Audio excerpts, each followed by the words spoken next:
think one of the other things, and Paul, I want to ask you about this, is when we talk about, you know, XYZ Corporation comes into town and they want to buy us for $10 million.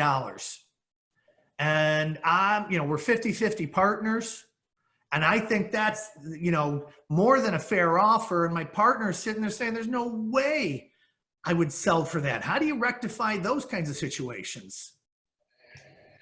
Well, in the equal partner setting, that is difficult. There may have to be some type of sale before the sale to clear up that dispute.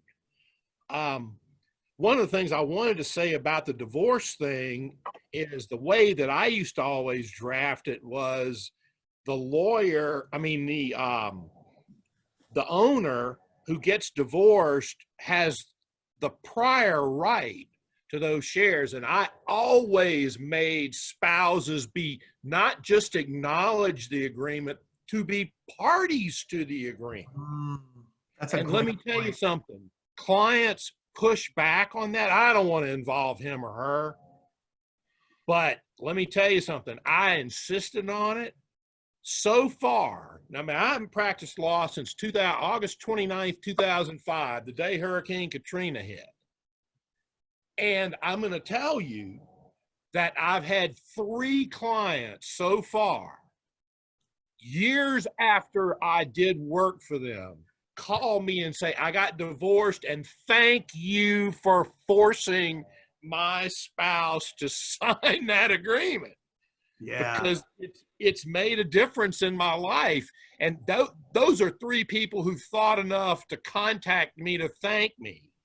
Right. Lord knows there's got to be more out there who just that didn't occur to them. Paul, I'm curious, did you primarily start doing that because of community property? In part for community property, but I believe that the way that a buy-sell agreement deals with divorce, you know, in many states today, we have equitable distribution. Mm-hmm. And it may be that the spouse is going to get some percentage of value, but I never let the owner lose control of that interest. I was firm against that because the spouse wasn't part of the company. And, you know, it may be that the owner has to take less of other assets to compensate.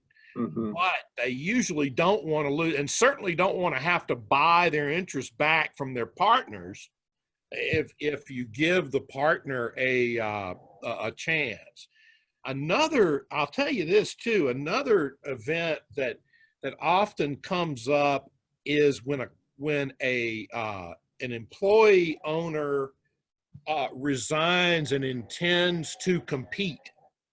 And let's say that, you know, non-compete agreements vary greatly in their effectiveness, but if there is a put on the part of the shareholder who's leaving, you're basically financing their competition by paying them their interest. Right. So I had different terms for payout of those interests, and sometimes a different price. So there's a lot of counterintuitive things in a buy-sell agreement. And once again, I go back to because I'm a pretty simple country kid, and I believe in common sense, and that fire drill usually gets to the bottom of most problems. Because when people are forced, and now they have some skin in the game, now they've actually read their agreement, because most of the time they haven't. They signed it, but they didn't read it, and that violates the old, you know, Spanish proverb, you know, drink nothing without seeing it poured, sign nothing but without reading it first. So true.